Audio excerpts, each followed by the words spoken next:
बिस्मिल्लाहिर्रहमानिर्रहीम। Discover youth के मुअज़्ज़ज़ नाज़रीन व सामीन, अस्सलामु अलैकुम। उम्मीद करती हूँ आप सब खैरियत से होंगे और अब तक मेरे इस चैनल को सब्सक्राइब करके मेरी वीडियो देख रहे होंगे। रब्बि इश्रह ली सदरी व यस्सिर ली अमरी वहलुल उक़दतम मिन लिसानी यफ़क़हू क़ौली। अल्लाहुम्मा सल्लि अला मुहम्मदिन वअंज़िलहुल मक़अदल मुक़र्रब इंदका यौमल क़ियामा। मैं अपनी आज की इस वीडियो का आगाज़ नबी करीम सल्लल्लाहु अलैहि वसल्लम पर दरूद पाक के साथ करती हूँ। नाज़रीन, अपनी गुज़श्ता वीडियो में मैंने थोड़ा सा नमाज के बारे में ज़िक्र किया था। एक मुख्तसर सा नमाज का हवाला ज़िक्र फ़र्ज़ियत के हवाले से मैंने किया था, लेकिन उससे पहले मैं ज़रूरी समझती हूँ कि वज़ू के जो मसाइल हैं वो आपके गोशगुजार किए जाएँ। वज़ू के मसाइल में बताने से पहले सबसे जो पहली बात है वो ये है कि वज़ू की फ़जीलत को जान लिया जाए, क्योंकि अगर किसी चीज़ की फ़जीलत हमारे जहन में होगी तो तभी हम उस चीज़ की अहमियत को जानकर सही तरीके से उसको अदा करने वाले बन सकेंगे। तो वज़ू की अहमियत में कुरान मजीद में अल्लाह करीम की एक आयत है, इन्नल्लाह युहिब्बुत तव्वाबीन व युहिब्बुल मुत्तहिरीन, कि बेशक अल्लाह पाक बहुत ज़्यादा तौबा करने वालों को और पाकीज़गी रखने वालों को पसंद फरमाते हैं। इस आयत में पाकीज़गी से जो मुराद है वो वज़ू है, कि अल्लाह ताला साफ़ सुथरे रहने वालों को पसंद फरमाते हैं। वज़ू है, गुस्ल है, यानी कि पाकीज़गी जो इंसानी जिस्म की है वो मुराद है। इससे भी एक तो वज़ू की अहमियत का अंदाज़ा हो गया कि कुरान मजीद में अल्लाह ताला पाकी का हुक्म दे रहे हैं। दूसरी, नबी करीम सल्लल्लाहु अलैहि वसल्लम की हदीस पाक का मफ़हूम है कि आप सल्लल्लाहु अलैहि वसल्लम ने इरशाद फरमाया कि पाकीज़गी निस्फ़ ईमान है। पाकीज़गी यहाँ पर भी जो मुराद है वो वज़ू लिया गया है कि ईमान का जो आधा हिस्सा जो फरमाया गया है वो पाकीज़गी है। सफाई को, पाकीज़गी को ईमान का निस्फ़ हिस्सा करार दिया गया है। तो नाज़रीन, इससे भी वज़ू की अहमियत जो है हमारे जहन में आ जानी चाहिए और इसकी क्या फ़जीलत है वो भी हमारे जहन में होनी चाहिए। एक मौके पर नबी करीम सल्लल्लाहु अलैहि वसल्लम से कुछ सहाबा ने अर्ज़ की कि या रसूलल्लाह सल्लल्लाहु अलैहि वसल्लम, आप क़यामत के दिन इतनी भारी भीड़ में, इतनी अक़वाम में से, मफ़हूम मैं बता रही हूँ हदीस का, कि इतनी अक़वाम में से अपनी उम्मत के लोगों को किस तरह पहचानेंगे। तो आप सरकार सल्लल्लाहु अलैहि वसल्लम ने इरशाद फरमाया कि जिस तरह तुम 5 कल्याणी घोड़े को सैकड़ों घोड़ों में से पहचान लेते हो। तो हदीस है कि सहाबा कराम ने अर्ज़ की, या रसूलल्लाह सल्लल्लाहु अलैहि वसल्लम, कि आप क़यामत के रोज़ इतनी भीड़ में से, इतने बड़े मैदान में से अपनी उम्मत को किस तरह पहचानेंगे। तो नबी करीम सल्लल्लाहु अलैहि वसल्लम ने इरशाद फरमाया कि क्या तुम अपने 5 कल्याणी घोड़े को इतने घोड़ों में से पहचान लोगे या नहीं। सहाबा कराम ने अर्ज़ किया, या रसूलल्लाह, 5 कल्याणी घोड़ा तो ऐसा है कि सैकड़ों घोड़ों में उसकी पहचान हो जाती है, तो बिल्कुल पहचान लेंगे। तो आप सरकार सल्लल्लाहु अलैहि वसल्लम ने इरशाद फरमाया कि बिल्कुल इसी तरह मैं भी अपनी कौम को पहचान लूँगा कि अज़ाए वज़ू जो है उनके वो चमक रहे होंगे, मतलब कि वो इस तरह अच्छा वज़ू करने वाले होंगे, इस तरह पाकीज़गी हासिल करने वाले होंगे कि जो उनके वज़ू के अज़ा हैं वो चमक रहे होंगे, और उन्हीं अज़ा के चमकने से नबी करीम सल्लल्लाहु अलैहि वसल्लम तमाम अक़वाम में से, तमाम उम्मतों में से अपनी उम्मत को इतनी ज़्यादा भीड़ में से फ़ौरन पहचान लेंगे। तो नाज़रीन, यहाँ पर मैं एक वजाहत करती चलूँ कि 5 कल्याणी घोड़ा किसको कहा जाता है। 5 कल्याणी घोड़ा वो है कि जिसकी पेशानी और चारों टांगों पर सफ़ेद बाल होते हैं, वो घोड़ा बड़ी आसानी से पहचाना जा सकता है। तो नबी करीम सल्लल्लाहु अलैहि वसल्लम ने एक मिसाल देकर इस उम्मत में जो वज़ू की अहमियत है उसको बयान फरमाया है कि वज़ू जो करने वाले लोग हैं उनके जो अज़ा हैं, जहाँ मतलब मसलन सर है, मुंह है, हाथ हैं, पाँव हैं, ये अज़ा जहाँ से वज़ू का पानी लग कर जाता है, ये अज़ा क़यामत के रोज़ ऐसे चमक रहे होंगे कि इतनी ज़्यादा भीड़ में से भी नबी करीम सल्लल्लाहु अलैहि वसल्लम अपनी उम्मत को बासानी पहचान लेंगे।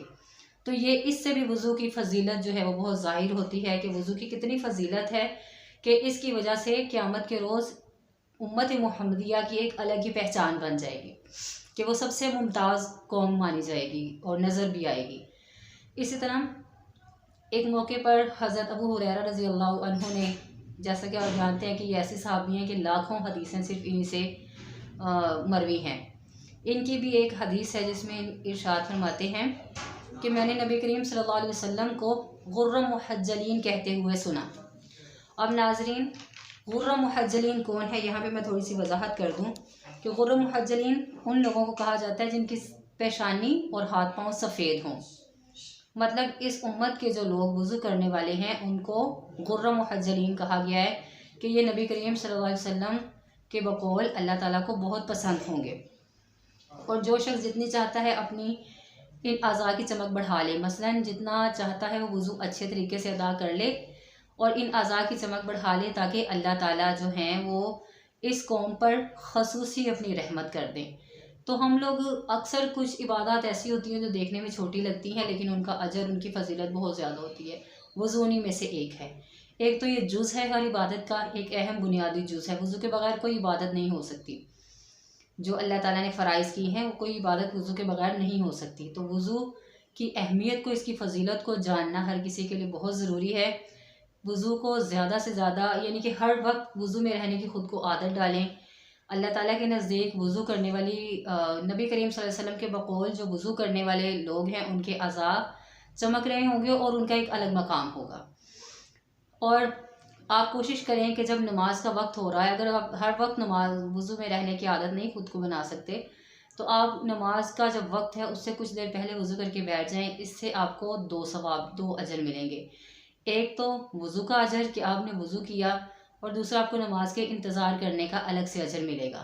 तो वज़ू की जो फजीलत है उसको सामने रखते हुए ख़ुद को बावज़ू रहने की आदत डालें। अगर वज़ू टूट जाता है तो दोबारा वज़ू करें, क्योंकि मेरे नबी करीम सल्लल्लाहु अलैहि वसल्लम के नज़दीक ऐसे जो लोग हैं वो बहुत महबूब हैं।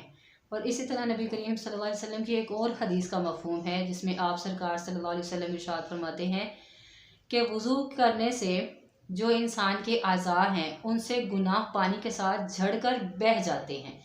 तो ये देखें नाज़रीन कि एक क्या छोटा सा अमल है वज़ू करना, ज़रा सा अमल है, थोड़ी सी देर इस पर लगती है, ज़्यादा वक्त भी नहीं लगता, कि करना भी हमने अपनी पाकीज़गी के लिए है, ख़ुद को पाक रखने के लिए, वज़ू साफ़ रखने के लिए करना है। और उसका अजर कितना है कि हमारे जो गुनाह हैं वो झड़ जाते हैं इसके साथ, कि हमने जब गुनाह किए तो वो हमारे वज़ू करने से, हमारे अज़ा से झड़ के पानी के साथ बह जाते हैं। अल्लाह कितना रहीम व करीम है कि उसने एक वज़ू जैसी छोटी सी इबादत को कितनी बड़ी इबादत बना दिया, और इसकी कितनी फजीलत है। तो मेरा मकसद ये है कि वज़ू से रहने की आदत डालें, ख़ुद को हर वक्त वज़ू में रखें।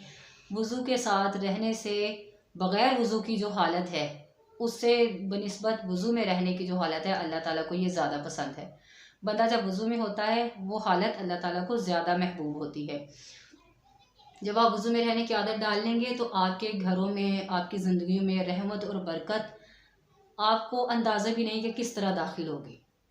और वज़ू की बरकतें जो है ये समेटने के लिए ख़ुद को ज़्यादा से ज़्यादा ये आदत डालें, अपने बच्चों को वज़ू करने का तरीका सिखाएं। मैं आपको अगली वीडियो में इंशाअल्लाह ताला स्टेप बाय स्टेप वज़ू के फ़राइज़, सुन्नतें, मुस्तहबात, मकरूहात, वज़ू तोड़ने वाली जो चीज़ें हैं वो सब मैं पूरी डिटेल के साथ आपको बताऊंगी। क्योंकि अक्सर हम कहते हैं हमारी नमाज़ें कबूल नहीं हो रही, हमारी दुआएं कबूल नहीं हो रही। वजह क्या होती है? वजह यही होती है कि हमें पाकीज़गी करने का सही तरीका ही मालूम नहीं होता कि पाकीज़गी हासिल किस तरह करनी है। ज़ाहिर है जब हम पाकीज़गी ठीक से हासिल नहीं करेंगे तो फिर हमारी इबादत जो है वो किस तरह कबूल होंगी। जब हम बेवज़ू अल्लाह के सामने नापाक बैठे होंगे तो हमारी इबादत वो किस तरह कबूल हो सकती है, और हम उस इबादत के नतीजे में जो दुआ मांगेंगे वो किस तरह से कबूल अल्लाह पाक करेंगे। हमें इसीलिए ख़ुद को भी और बच्चों को भी सही तरीके से वज़ू सिखाने की इंतहाई ज़रूरत है। और इस ज़रूरत को समझते हुए हर इंसान को वज़ू अच्छे तरीके से करने की तमाम जो चीज़ें हैं, मुस्तहबात, मकरूहात, सुन्नतें, फ़राइज़, वो सब मालूम होने चाहिए। उम्मीद करती हूँ नाज़रीन आपको मेरी वीडियो पसंद आई होगी। अगर आपको ये वीडियो पसंद आई है तो मेरे चैनल को सब्सक्राइब करने के साथ वीडियो को लाइक कर दीजिए और इसे अपने दोस्तों के साथ शेयर कीजिए, ताकि दीनी मालूमात ज़्यादा से ज़्यादा लोगों तक पहुंच सकें। इंशाअल्लाह ताला मैं अपनी अगली वीडियो जो है वो वज़ू के फ़राइज़ और सुन्नतों पर बनाऊंगी। और अगर आप मेरी ये वीडियो आपको पसंद आए तो मुझे आगे आप स्टेप बाय स्टेप बताते जाइएगा कि मुझे नेक्स्ट किस टॉपिक पे वीडियो बनानी है। मुझे आपकी राय का इंतज़ार रहेगा। जज़ाकुमुल्लाह।